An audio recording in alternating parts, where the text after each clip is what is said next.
तर मंडळी फायनली आम्ही आता पोहोचलो आहोत भुवनेश्वरला. हे तुम्ही बघू शकता भुवनेश्वरचं रेल्वे स्टेशन. आता वाजले दुपारचे साधारण 3-3:15 झालेत. ॲक्च्युली ही गाडी 2:30पर्यंत इथे पोहोचणार होती, पण थोडं डिले झाल्यामुळे 3-3:15ला आम्ही इथे पोहोचलो आहोत भुवनेश्वरला.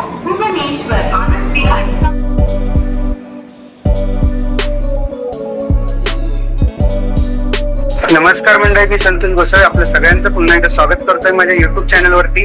तर मंडळी आता आम्ही आलो आहोत भुवनेश्वरमध्ये आणि भुवनेश्वरमध्ये या हॉटेलमध्ये थांबलो आहोत. तर मंडळी आता आम्ही थांबलो आहोत इथे हॉटेल आशीर्वादमध्ये आणि हे तुम्ही बघू शकता हे त्यांचं ऑफिस आहे. इथे समोर काउंटर आहे आणि हॉटेल खूपच सुंदर असं आहे. जर तुम्ही इथे आलात तर रेल्वे स्टेशनच्या अगदीच जवळ ते लिफ्टची सुविधा वगैरे आहे, तुम्ही बघू शकता ही लिफ्टची सुविधा आहे. त्याशिवाय हे बाहेरचं इंटेरियर आणि इथून खूपच सुंदर असं हे हॉटेल आहे. जर तुम्ही इथे कधी आलात तर मी यांचा कॉन्टॅक्ट नंबर आहे हा माझ्या डिस्क्रिप्शन मध्ये देऊन ठेवेन. तुम्ही अवश्य इथे येऊन त्यांच्याशी संपर्क साधा. तुम्हाला रूमही इथे खूप सुंदर अशा आहेत. इथे साधारण 1,000-1,200-1,500च्या आसपास रूम मिळतात, एसी नॉन एसी. तुम्ही त्यांच्याशी संपर्क साधून ते करू शकता. तर मंडळी धन्यवाद. जर तुम्ही कधी आलात तर नक्की इथे या आणि यांच्या हॉटेलला भेट द्या. हे हॉटेल आशीर्वादचं कार्ड आहे, याच्यावर त्यांचा कॉन्टॅक्ट नंबर आणि ईमेल आयडी सुद्धा आहे, तुम्ही त्यांनी संपर्क करू शकता.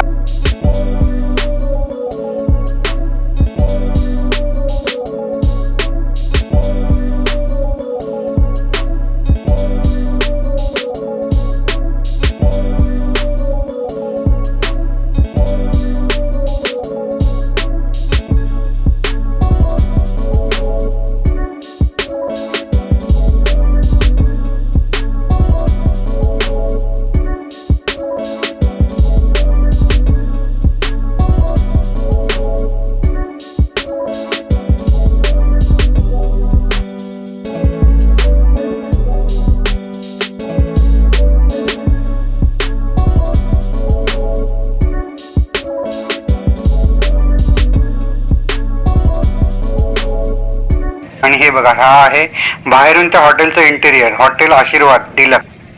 ही अशी बिल्डिंग आहे आणि याच्या हे बघा, हे राईट साईडला आपण जर बघितलं तर हे बघा इथे समोरच रेल्वे स्टेशन आहे. Platform number 6 railway station. इथून जेव्हा तुम्ही बाहेर पडता तेव्हा बरोबर तिथेच येता. तर आता आम्ही निघालो थोडंसं पेट पूजा करायला. हे बघा, हे इथलं लोकल फूड आहे. जशी आपल्याकडे भेळ मिळते ना मंडळी, तसंच त्या टाईपमध्ये तिथे आहे.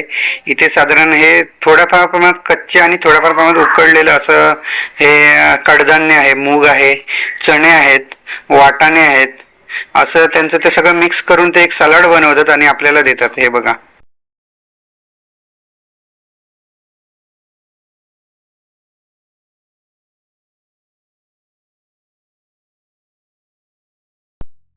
इथे सगळ्यांना माहितीच असेल पाणीपुरी आपल्याकडे खूप फेमस आहे.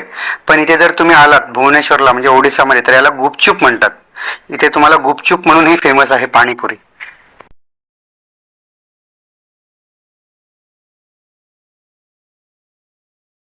हा जो तुम्ही राईटचा रस्ता बघताय हा जातोय सरळ हावडा कलकत्त्याला.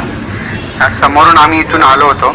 हे साईबाबांचं मंदिर आहे इथे समोर, रेल्वे स्टेशन 6 नंबर प्लॅटफॉर्म. आता आम्ही लेफ्टकडे चाललो. तिकडे लेफ्टला म्हणजे या साईडला OTDCचं ऑफिस आहे.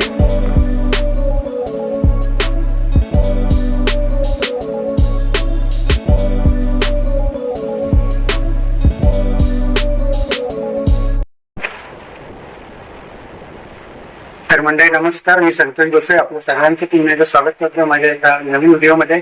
तर मंडळी आता आम्ही फायनली पोहोचलो आहोत भुवनेश्वरला आणि भुवनेश्वर आता एक्सप्लोर करायला निघतोय.